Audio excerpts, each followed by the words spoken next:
Alors, ClaroCards, c'est quoi? ClaroCards, c'est un outil en ligne, comme on le voit ici, qui est 100% configurable par des non-informaticiens.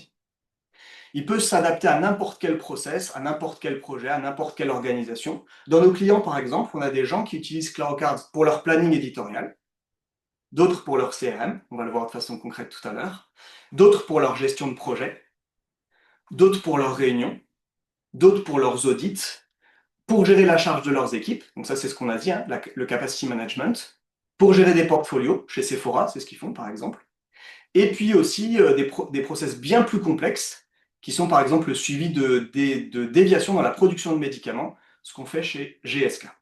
Donc la Rocarde, c'est un outil qui peut vraiment s'adapter à plein de choses. Alors vous allez me dire, ok, mais des outils configurables comme Clarocard, il y en a des centaines, il y en a pas mal. C'est quoi la spécificité de Clarocard?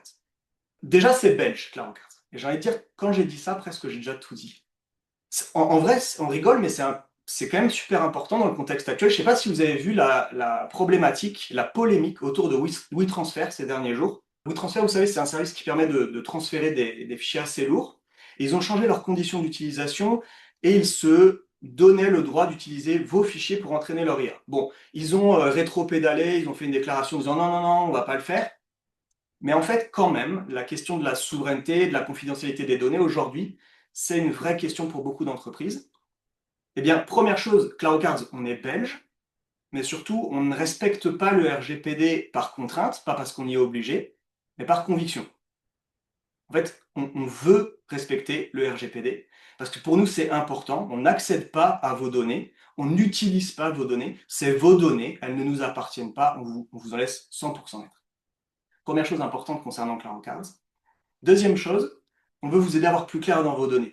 On part du principe que, comme ici, là, la deuxième spécificité de ClaroCard, c'est vous aider à avoir clair dans vos données. Et en fait, il y a un truc tout bête, c'est que notre cerveau, il n'est pas fait pour analyser 6-7 colonnes et 300 lignes comme ça.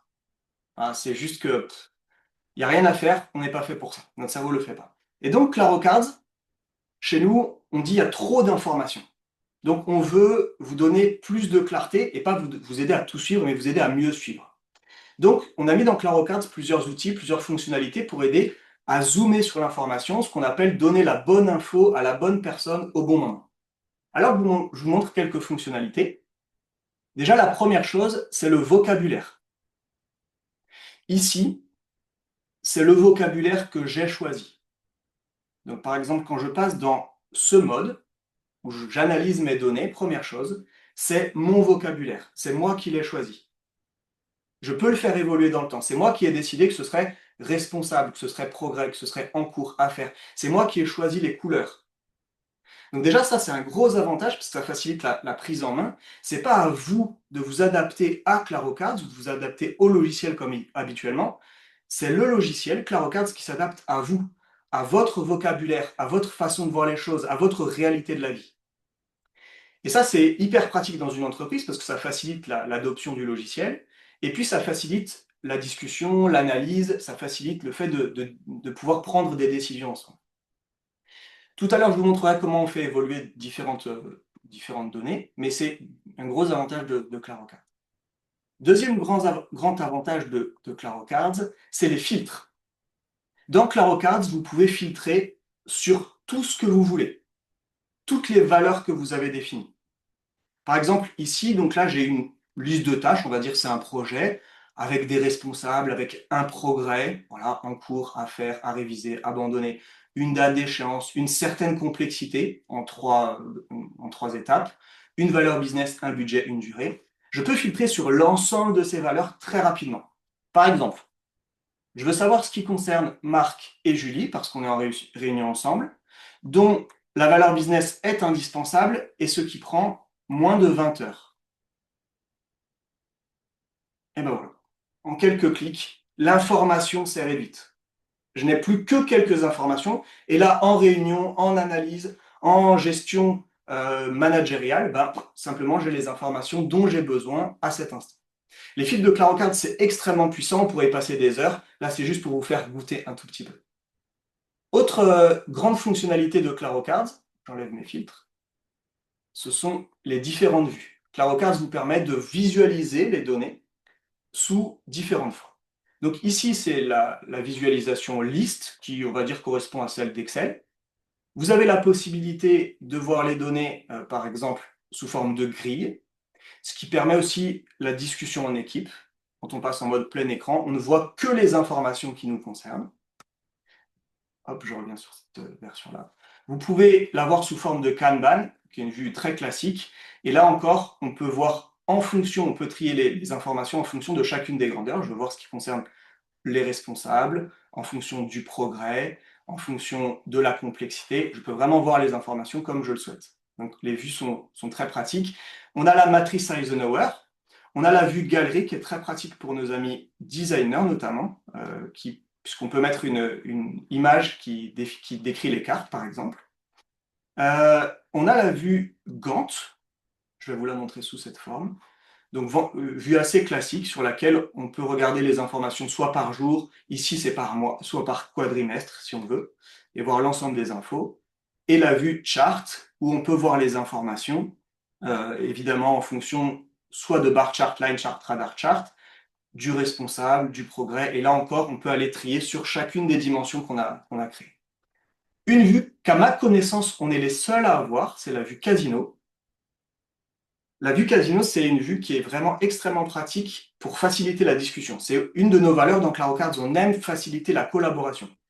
Donc par exemple, ici, j'ai voulu trier les choses à faire par responsable, et donc j'ai un certain nombre d'actions qui ont été, de tâches qui ont été affectées, mais j'ai toutes celles-là qui ne sont pas affectées. Eh bien, en discussion ou en réunion, on peut très facilement les affecter. Par exemple, rationaliser le processus d'intégration, ça c'est quelque chose qui concerne Marie. Les bulletins d'information d'entreprise, ça c'est plutôt Bernard. La stratégie, narration de la marque, c'est plutôt Marc. Le programme de recommandation, ça c'est plutôt Julie. Des études de cas, c'est plutôt Caroline. Les fonctions d'accessibilité, ça c'est Jérôme, etc., etc., etc. Donc de façon très simple avec le casino, ensemble, en discussion, on peut affecter les tâches. Voilà l'ensemble des vues de Claro Cards, on en a 8. Je passe là encore très rapidement, hein, c'est juste pour vous faire goûter. Et quand on combine les deux outils que je viens de vous montrer, les filtres et les vues, ben on obtient les tableaux de bord. Et en fait, c'est ce qu'on a en dessous, c'est-à-dire filtre plus vue, ça peut être enregistré dans des tableaux de bord. Ici, c'est le cas où je vois l'ensemble de mes tâches sous forme de Kanban par responsable. Et je vois en fait l'ensemble des choses qu'ils ont à faire. Je peux choisir dans Claro Cards les informations qui apparaissent dans chaque tableau de bord. Par exemple, ici on voit, j'ai la date d'échéance et j'ai le progrès. Et vous dites, mais moi, c'est pas ces informations-là dont j'ai besoin. Je vous montre très rapidement. Peut-être vous voulez la date d'échéance, le progrès et le budget. Et voilà, ça apparaît. Et là, on sait assez facilement. Donc là, on voit le travail en cours. On peut décider de voir un petit peu, par exemple, j'ai montré les cartes. On peut décider de voir, par exemple, ici, je veux savoir quelle est la charge de travail chez Marc en cours ou à faire. Bah, il a 250 heures qui lui ont été attribuées dans les trucs à faire. Donc, Claro Cards vous permet aussi d'avoir une visualisation sur la charge de vos équipes, ce qu'on a équipé dans la session précédente. Vous pouvez voir les choses sous forme de deadlines. Donc là, ici, c'est toujours un Kanban, mais par date d'échéance. Et on se dit, OK, qu'est-ce qui est en retard demain, qu'est-ce qui est en retard dans 3 jours, dans 7 jours, etc. Et là, c'est pareil, vous pouvez choisir par exemple, le numéro de la carte, c'est pas très intéressant, vous dites ça m'intéresse pas, je le dégage, et hop, on réduit l'information. C'est toujours cette même idée chez Claro Cards, hein. Quelle est l'information dont j'ai besoin à cet instant T? Voilà, je réduis pour n'avoir que celle-là et prendre les meilleures décisions. Dernière petite chose, évidemment, on peut bien sûr s'affecter se faire ses propres Kanban. Donc, par exemple, ça c'est le mien avec uniquement mes tâches et mon pipe. Donc là où j'en suis, je peux décider de voir les choses sous un angle différent, en me disant, tiens, j'aimerais bien voir quelle est la date d'échéance, donc ce qui est en retard. J'ai tout un tas de trucs qui sont très très en retard. Et puis, il y a des trucs qui sont en retard bien plus tard, donc ça me prend un peu moins la tête. Voilà une présentation rapide de Claro Cards. Vous pouvez filtrer, vous pouvez voir les données sous des angles complètement différents, et vous pouvez les enregistrer dans des tableaux de bord pour y revenir très rapidement. L'objectif, c'est toujours le même, fournir la bonne information à la bonne personne au bon moment. Si vous avez des questions sur Claro Cards, sur un peu tout ça, n'hésitez pas, mettez-les dans le chat, on y répondra à la fin du webinaire ou tout à l'heure. Voilà, ça c'était pour la première partie. Je laisse la main à Bernard pour les présentations des nouveautés. Bernard, c'est à toi.